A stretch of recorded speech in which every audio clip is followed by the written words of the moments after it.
And I ask them these questions and they say, oh, you're lucky, you love what you do. And I say it's not luck, it was sacrifice and decision making and learning and borrowing from other people I admire and just trying to figure it out and not thinking things are set in stone. Welcome to the show. Thank you for being here. I'm excited. I'm excited because I want to share some of the things that have helped me in my career and with my time. I love time management because time is the most precious thing to me, really to everyone, if you stop and think about it. Now, what I'm going to share hopefully encourages you and educates you with things that have helped me that perhaps you can customize and adjust for yourselves. Maybe something new comes out of this for you. Maybe it's a reminder, but I hope it serves you and I want to get into it. But I'll start with a question. And this goes straight towards your career or your job, which they are different. Would you continue your career or job if you weren't paid? Would you continue your job or career if you weren't paid? If the answer is heck no, then I want you to think and rethink your job and your career. And I have a few tools and ideas that can help you start drifting into things that you would never stop, whether you're paid or not, because that's called passion and just love for what you're doing. And that's what everyone really deserves. If you're going to direct your life, you really want to manage your time well. You want to be doing the things that ignite you, and you want to spend time with the people that enlighten you. So how do you do that if you're not doing it? How do I do it? And how could I do it better? Because I shift in and out. Sometimes in my life, I feel like I have to do this. I don't love it. And I have to keep finding ways to do less of that and more of what I love. Even if the pay is lower. Even if I feel like it's a scary thing to leave this other job and go into the passion that makes substantially lower money. I had that experience and I pushed through it and it was worth it because I now feel good about what I do. And if I wasn't paid, and I often am not for the same type of job, whether it's directing, editing, or doing magic, I'm a magician as well, I still do it, paid or not. And I really am proud of that. It took 20 years to really navigate how I could do that and still have a nice place to live, eat the healthiest food I can find, and feel alive every day, pretty much. Obviously, we all have our bad days, but I think you get my point. So, for example, this is a story about someone named Sandy, and we were in this conversation in a group, and one of the questions we were talking about was similar to what I just asked you. Would you continue your job if you weren't getting paid? But it was even deeper. So listen to this question. Sandy was asked, if you had 6 months to live, what would you do with your life? I think we should ask that every few months, maybe monthly, and not to be morose or negative, to be a little more in alignment with what we want out of our lives. So Sandy's response, it actually triggered me that night into the next day. And I felt emotionally sad for Sandy because she responded like this. Well, I would quit my law firm that I've built up for the last 20 years, and I would go and learn new and exciting things from different cultures. I would love to do that. Take my family. And the scary part for me, and I hope that this resonates, I hope you understand I'm not being like negative towards Sandy and saying, why isn't she just done that already? But part of me kind of does ask that question. Why do you have to wait this long? When is enough? Are you going to have to wait until you have 6 months in life left to live? Now, Sandy spent 20 years building this law firm, feeling like this is the thing I need to do. So I have this much money. So then I can have this much happy and I can have this big of a car or this much of a house. But if she would leave it to learn about new cultures, new and exciting things like that with only 6 months left. This is like dangerous. She needs to know that she's in the danger zone. If that's how you feel right now, then take a listen. Listen. You can get out of this, and there's a few tools that can slowly get you out of this. If you love your career like me, I'm so happy for you.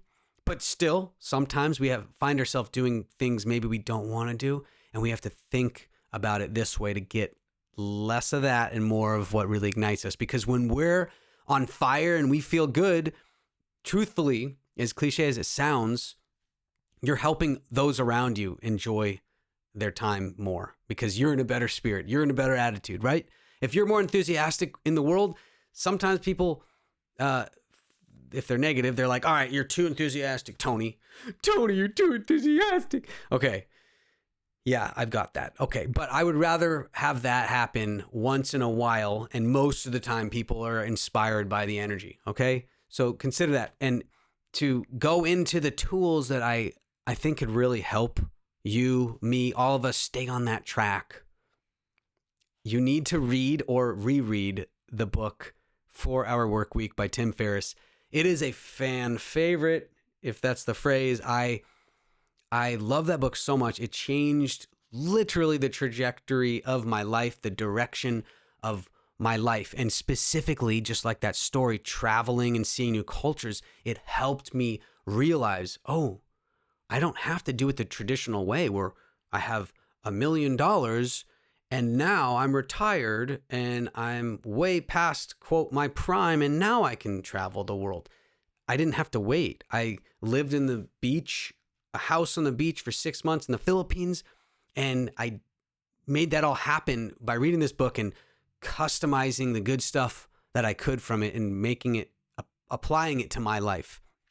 And part of that is slowly doing less of the job or career that you wouldn't do if you weren't getting paid. Maybe you can figure out a way to work 4 days a week, get a little less money, and then do the 3 days a week of the thing you love. And then you slowly dwindle that down to 2 days a week. And then the rest of the days are for the thing you love. And you have to be willing to fight for your dream and the thing you love more than having a little more luxury car or something like that, because it is worth it, isn't it? Like your dream needs to be bigger than the mandatory job you think you need in society. So if your dream's bigger and it means more than you, you will learn to sacrifice and make sure you can go after that thing, that career, and spend the time, the precious time in that zone. But you may not be aware of certain ways you can do it. So I really recommend that book, 4 Hour Work Week by Tim Ferriss. Very great. Now, I'm not saying to be so extreme about it, but personally what I did for about 4 years, let's say 2013 to 2017, I actually secretly I secretly lived above a liquor store in a small little office. And I just told the owner that I'm an editor, which I was, and I do a lot of editing late nights. I like to have a separate office. Plus it was near the beach. So I stayed there, very low rent. It was like $400 or $430 with internet, something like that, in Santa Monica, California. I could walk to the beach in 15 minutes, and I spent a lot of time at the beach. It was great. Now, there were some sacrifices. I had to go to the gym to shower. Luckily, I was in martial arts several times a week, and after martial arts, I'd go to the gym, I'd shower, and it worked out for a while. But what it allowed me to do, and again, I'm not saying to be this extreme, it allowed me to have low overhead so I could focus on my career as a director, a film commercial director, and I was honing my skills. I was practicing magic as a magician coming up, and all the creative things that I love and still do, I was sharpening the saw, and I used whatever time I wanted on these things I loved because my low overhead didn't force me to have a job I hated or a job I wouldn't do if I wasn't getting paid. Now, again, every now and then I'd have to take maybe 2 or 3 months to do a job, make a little extra money. Then I'd grab a directing job or an editing job. But The reason why I'm saying that is you do have to find what sacrifices are you willing to make to help you have that happiness factor and to give you your time back and direct your life. And that's really the reason why I named this show Direct Your Life, is because if you're not directing your life, what are you doing? So the bold statement, direct your life, I'm going to be saying that all throughout this series because I want that for you, because I meet people and I ask them these questions and they say, oh, you're lucky, you love what you do. And I say it's not luck, it was sacrifice and decision making and learning and borrowing from other people I admire and just trying to figure it out and not thinking things are set in stone. In episode 1, I shared about the fixed mindset and the growth mindset.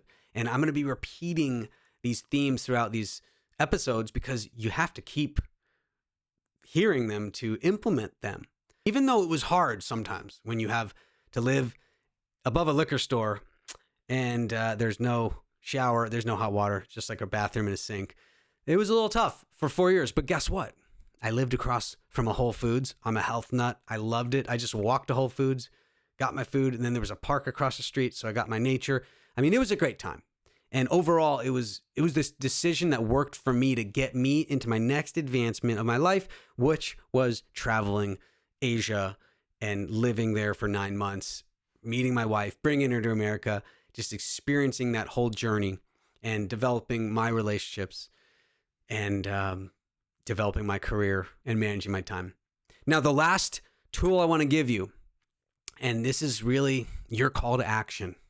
How are you scheduling your time? So what we just spoke about, if you don't love your career or job, I mean, you've heard it before, you got to find something else. Just again, you might have to sacrifice some things, but let's say you got that covered. You're starting to do that. How do you manage your time in simplified terms? How are you going to get going? If you're someone that's just, oh, I don't like calendars, I don't like schedules, it's because you just aren't used to it. So get used to it. Put things down on the paper. Now, Tony Robbins taught me this, and it is the way to simplify getting things done and managing your time so you have the freedom that most people don't think you have when you're scheduling everything, but you are. So hear me out. Here it goes to wrap this up. You have to have your dreams, and if you don't write down your dreams, they're just a waste, just like ideas. So write them down, write out the vision, and you have to commit. So hit your chest. Physiology and affirmations and just repeating good phrases and writing down your vision, that really helps. People don't think it helps, but prove me wrong. Go research it, try it yourself, do the experiments, show me the proof it doesn't work. It at least brings up some of the percentage and the likelihood that you will take action. So that's what I'm getting at. So you dream what you want to do with your time, commit to it, write it down, and then this is the most obvious, schedule it. Put it in the calendar, put it in your daily calendar, but your monthly calendar. If you really want to go crazy, have a monthly, a weekly, and a daily calendar and get a little obsessed with it. And then put a little block in between these tasks that says like free time or socialize time or call your family. Because if you don't do it, it doesn't happen often. And a quote I want to leave you with today is that of this: the faintest ink is better than the best memory. The faintest ink is better than the best memory. So we can't just rely on it being in our heads and saying, oh yeah, I want to do this with my time. I want to do that with my time. Then you talk it too much and you think it kind of happens, so then you don't go after it. Don't let that be you. Navigate your life with a pen and a paper. I'm not too much into navigating with the computer because there's something that happens when you take the pen and you're writing it, and you can read about this and learn about this. There's a crystallization that happens that helps you keep the promises you're making to yourself. And that's what I want for me. That's what I want for you. That's it. I hope you love this. I hope you like this, at least. I hope you implement this and make it your own, because that's what your life needs to be about, making it your own. So I'm going to leave you with this. Life's magic, and you are too. So now go and direct your life.